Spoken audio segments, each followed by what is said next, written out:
this is Allison Brennan. I am sitting here with Danielle Girard, and we're going to be talking about her latest book, Up Close, which you can see up here. Um, I first want to thank Authors on the Air and Pam Stack for hosting us today. I'm really, really thrilled because Danielle is not only a really fun person to chat with, but she's also a very talented writer. And I know that she has a huge audience, and hopefully that with this book, she'll be able to even expand it even more. Um, Danielle and I were talking before about where she's from. She's from Montana, and I love Montana. I've only been there once, but I would love to go back sometime. My husband went to college there. And I've even sent a couple books there, even though I've only been there once. But research is our friend, which we are also going to be talking about.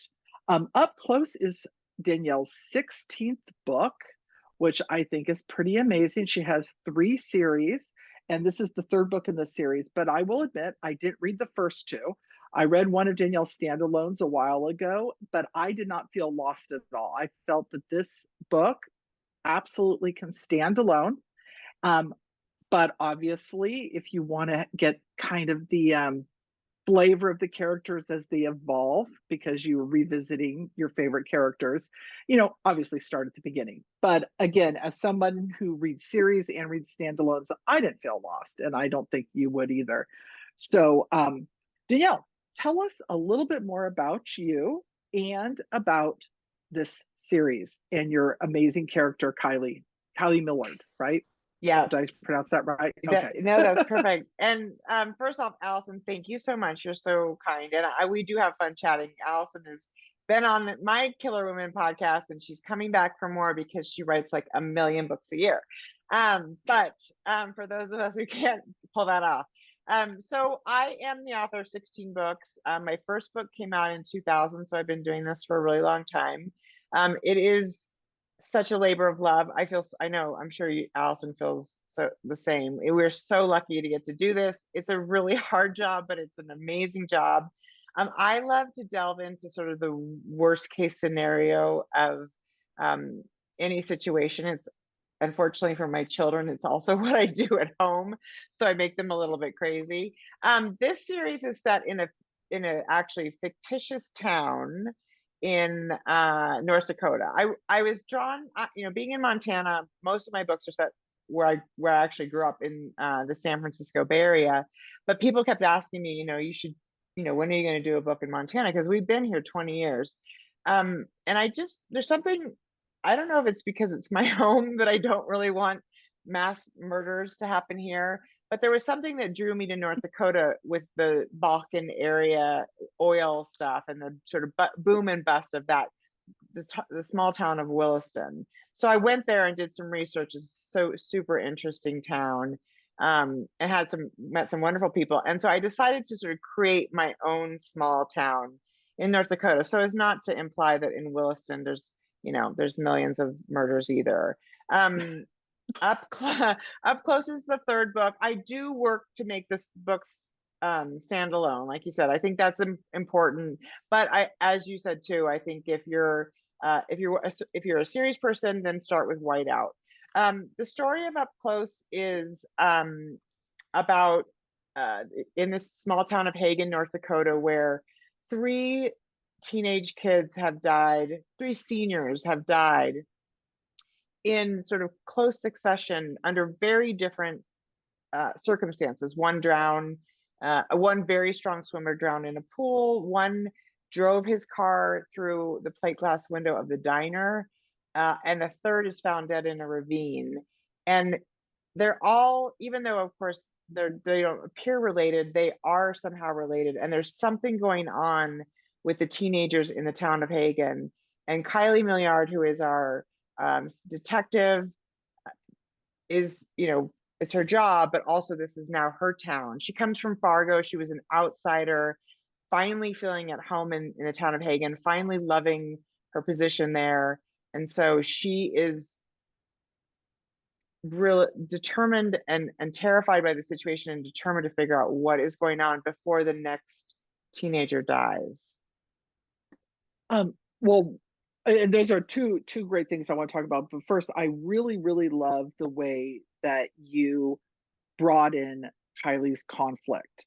And from the very beginning about how, she really wants to go back to the bigger town. She wants to go back and leave, but she's also built this home and this sense of community in the small town. And that conflict with her, like, I really love this town, but I really feel like I want to be in this other place. I think everybody can relate to. And I just think it was really masterfully woven in without hitting you over the head with it. It's like she's at that place in her life where does she want the bigger job, which has a greater chance of advancement, more money, bigger town, different crimes, everything that goes with living in a larger community. Not that Fargo is San Francisco, but No, right, you still right. have it's still bigger. Or does she want this sense of family that she has found in this new town that she once felt like an outsider, but actually maybe is feeling more like she's belonging. And I think that conflict within her was very real, and that readers can Yeah. relate to that from the non-murder standpoint of the Right, story. right.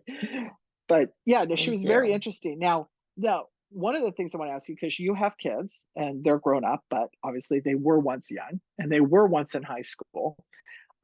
And I've actually recently started writing more teenagers. I've always written kids in my books that, if it's relevant, but I've been a little bit more cognizant of that as my kids have gotten older. Mhm. How much did you use, either not specifically your kids, but just the world of your children? Like, their friends and their friends' families and the sports and the teachers and other kids at the school that, the bullies or, whoever.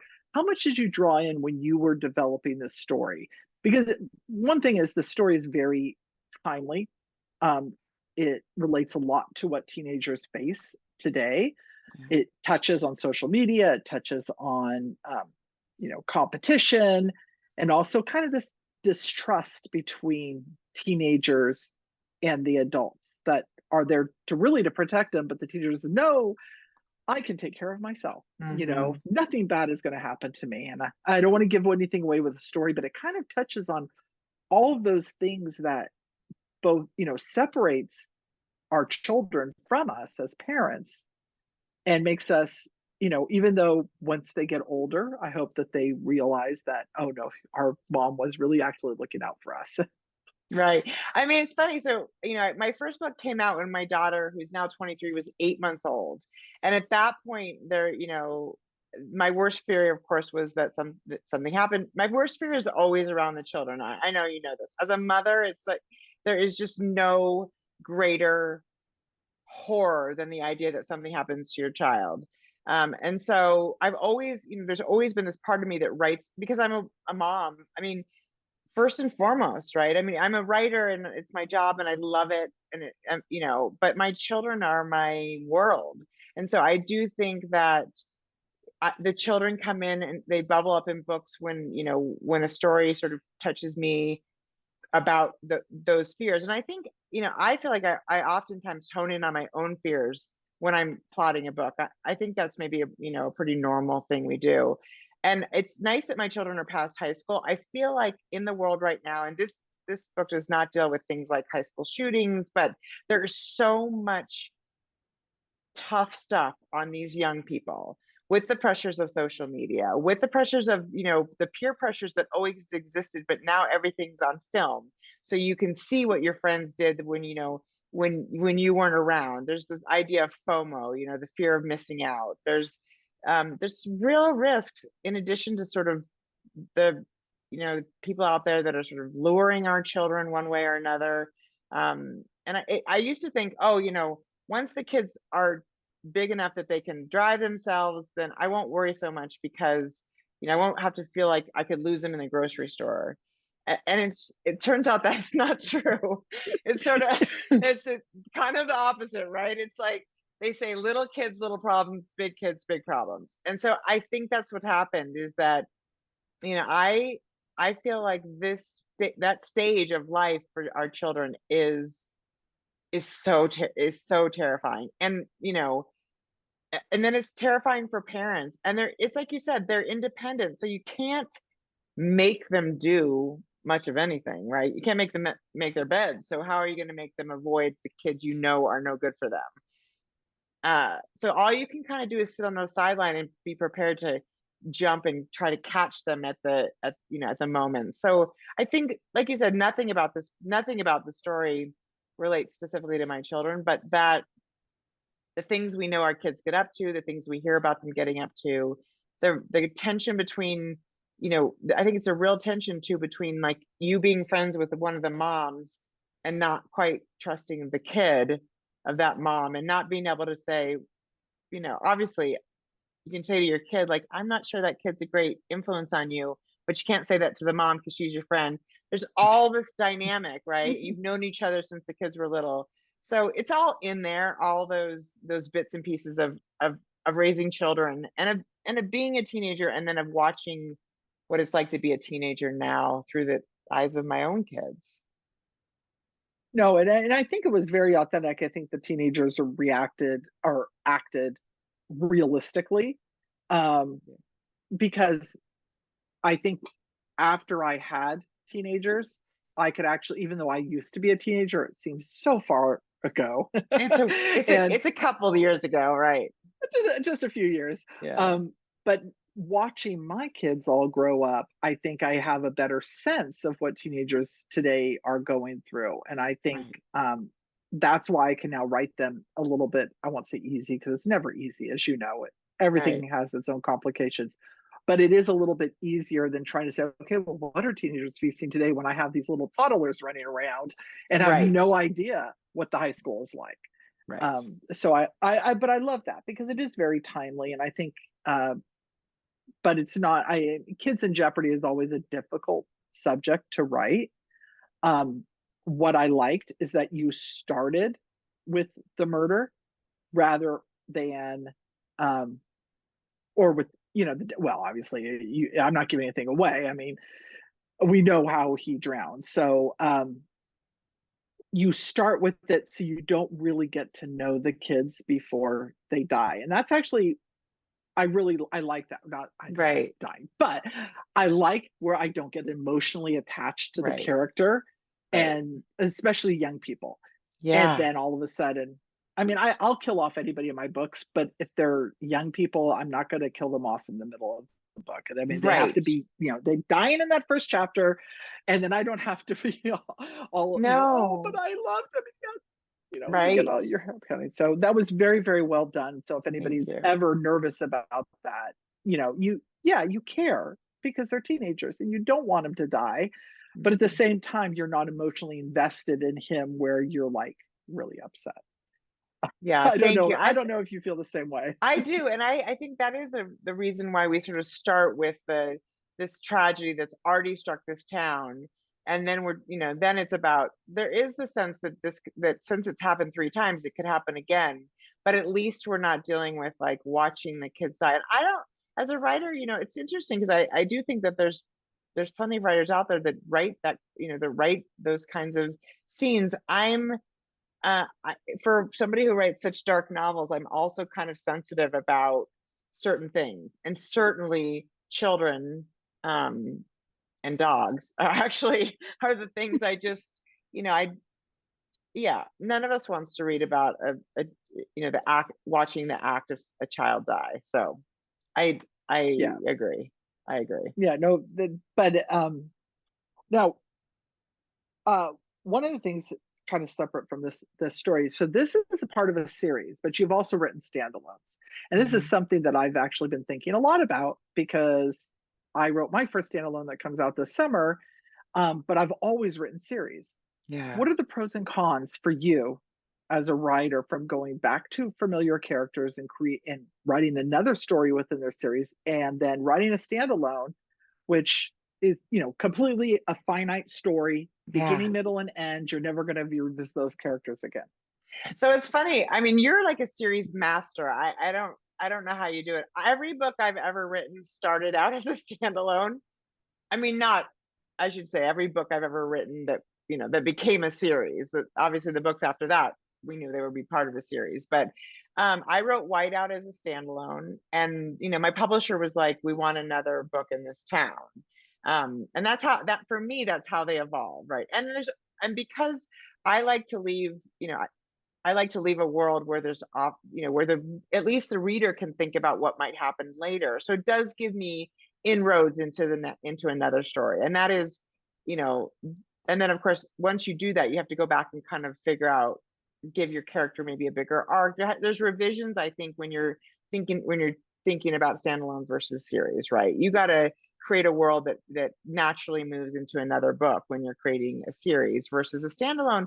I'm naturally a standalone writer because it's sort of like the Angela Lansbury predicament. You have these people who, and it's one thing if it's a police officer, but in this small town, all of a sudden people keep dying, and it seems like, oh my God, nobody ever is going to go to that town, because for a town, the population's under 1,000 people, and so far there's like, I mean, 2% of them are dead by the end of these 3 books. So it's like, sometimes it feels, I mean, it's all fiction, so it's just entertainment, but sometimes it feels like a stretch to keep killing people in these small towns. So for me, the standalone is born from a character who's in exactly the worst possible situation, mental, emotional situation to deal with whatever the plot is.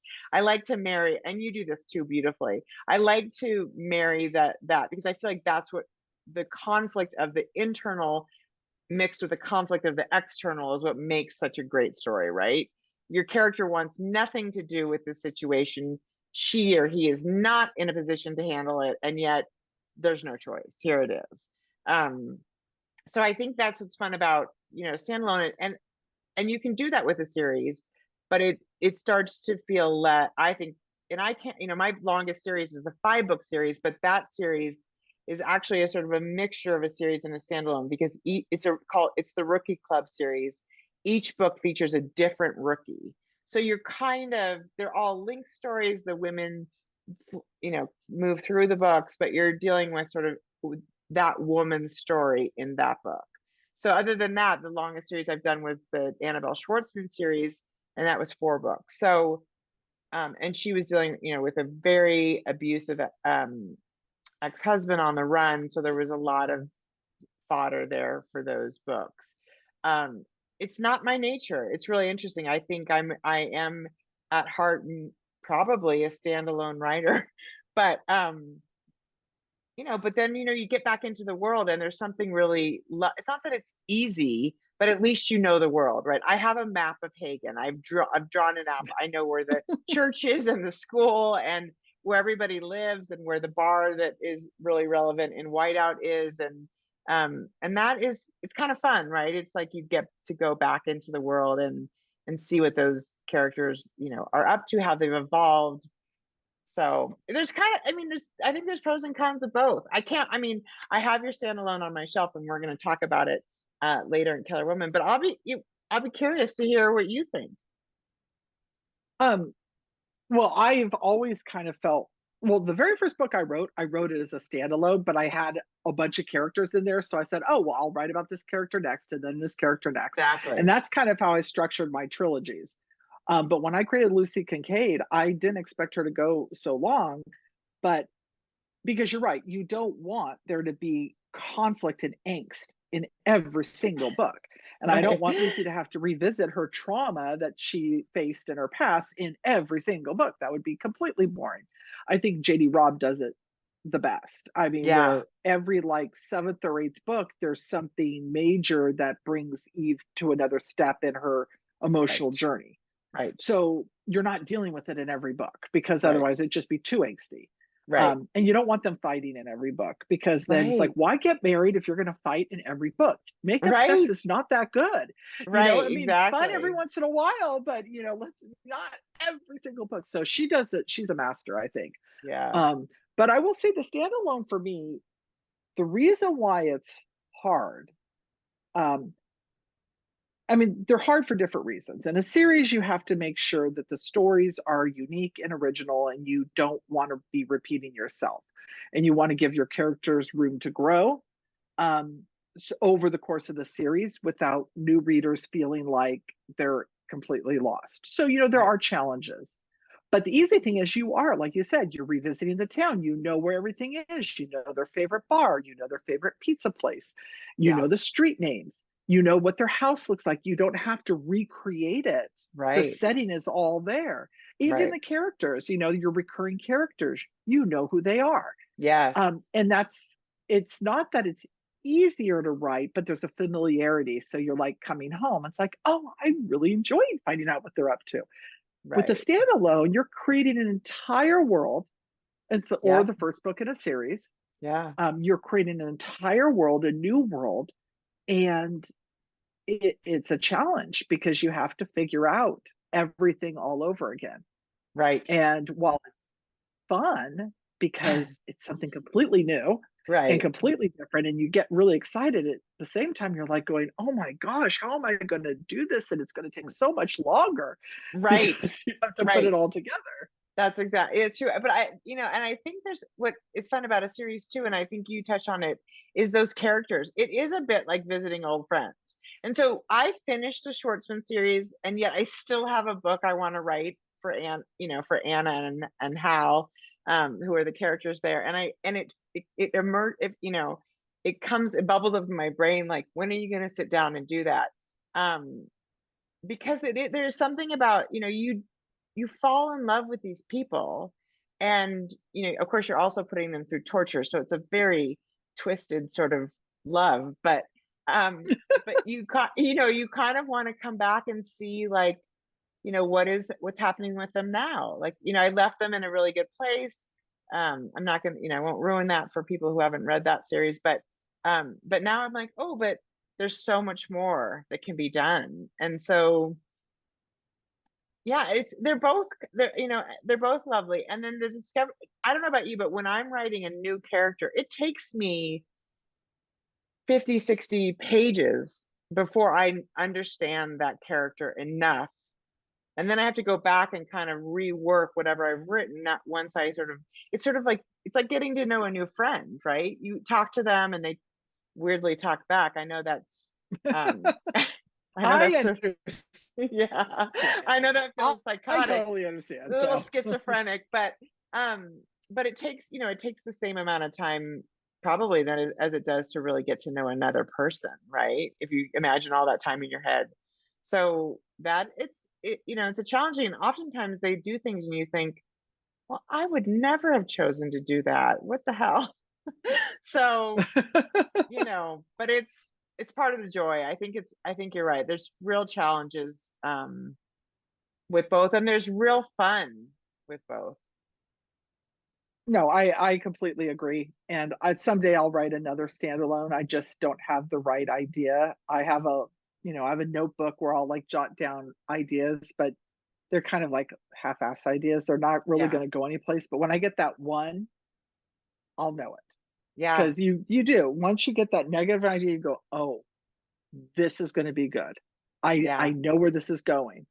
Um, so I'm excited to see where you go next. So, speaking of where you go next, Mhm. so this book, Up Close, comes out next week, correct? Yeah, the 23rd The of 23rd. May. So it might Yeah. actually, I think this is going to air on the 23rd, the video. So it would be Yes. out now. And Yes. obviously, if it's not out, you can pre-order it Yeah. wherever books are sold. Go ahead, pre-order, print, audio, ebook, All there. Yeah. any format that you like. I've been listening to more audios now Me than too. Me too. actually Yeah. reading Yeah. because I walk every morning and it's a lot of fun. Um, so what's after this one? Are you going to do another one in this series, or are you going to do something a little different? I have finished a manuscript that is actually out with it's out right now, and it is a standalone. For sure that one has to be a standalone. Um but and I can't imagine how they'll make it into a series. So that is the next thing. And then after that, I don't know. I have an idea for another standalone. I think there's something that you said about the sort of the jotting down ideas. I think to set a series, it also requires a really different type of idea, like a, sort of a bigger cast of characters and a lot like the idea of a character arc. And I haven't come up with one of those yet.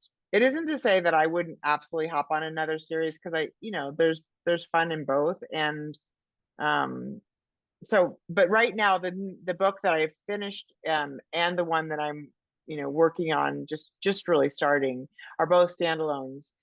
And then maybe another series. I think that's the fun part, right? If the right story calls to you, you follow the muse and hope she leads you the right direction. Yeah, or you start drinking a lot. It's like, no, That's why are you doing this to that's me? the other option. Exactly. Or eating ice cream is mine. I'll just go eat some ice cream and say, come on, lady, help me out. Yeah, I need some help with this one. Okay, so one thing I did, I actually wrote this down as this note.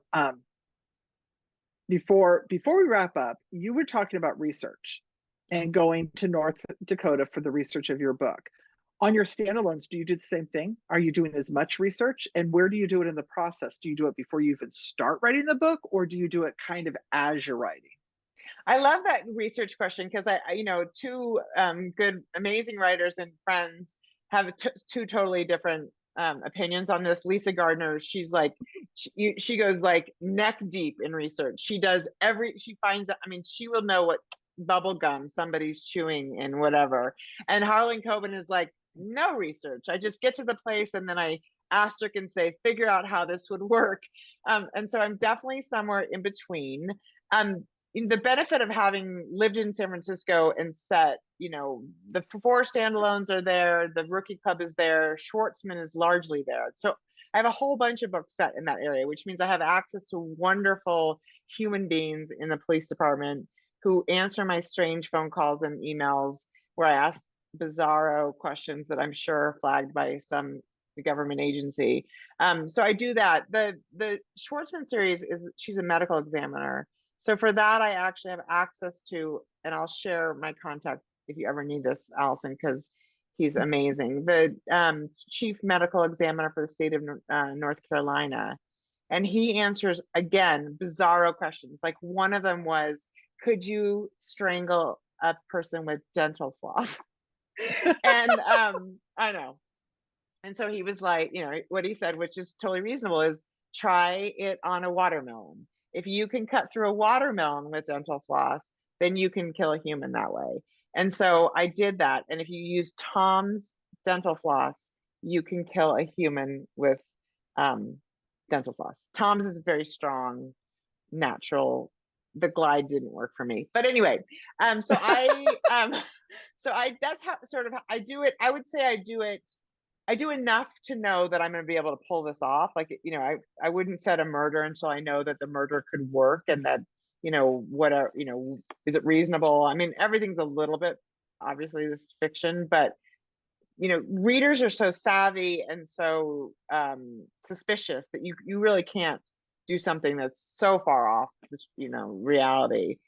So that is it. I do some up front, and then I do find myself where I'm like, oh dang, okay, I don't know how this works, and now I have to stop and go figure it out and come back. So that's sort of my research philosophy is.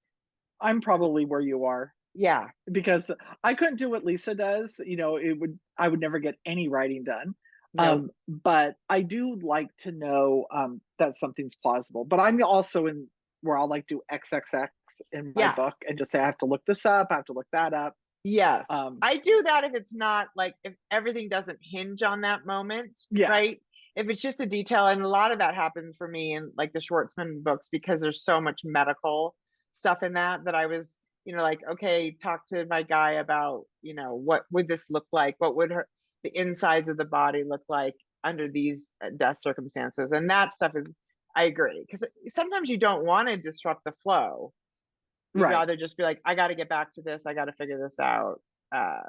So that I'm there too. I think, it sounds like you and I are on the same page. Yeah, I call it my plot critical points. If it's not plot critical, then I'll just skip over it and get back to it later. Exactly. That's a really good way of putting it. Plot critical. I'm with you. Okay, so now where can people find you online?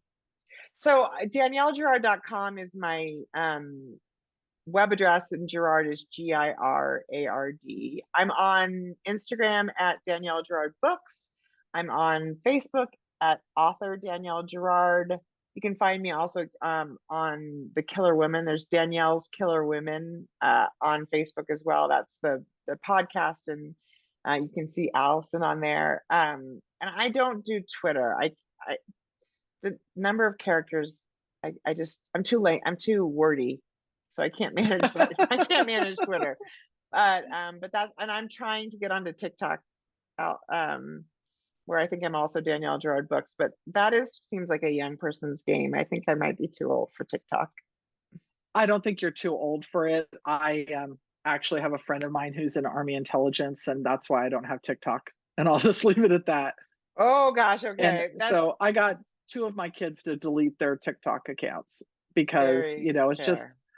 you know, and also you're right. It is kind of a young person's thing, but it's also a huge time suck. And you could just like totally waste your time. My daughter said when she got rid of TikTok, she started playing her guitar more. She started reading more. She started being less stressed because she was on it so much that she would like let things pile up, like, homework. She's in college and things like that. So it would actually was very freeing not Yeah, to have it on your phone at all.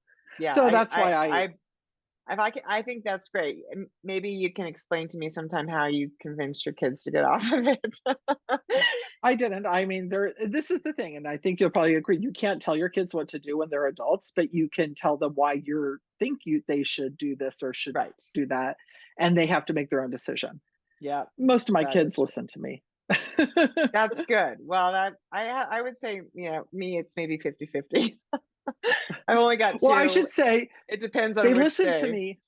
Yeah, they all listen to me, and some of them listen to me more than others.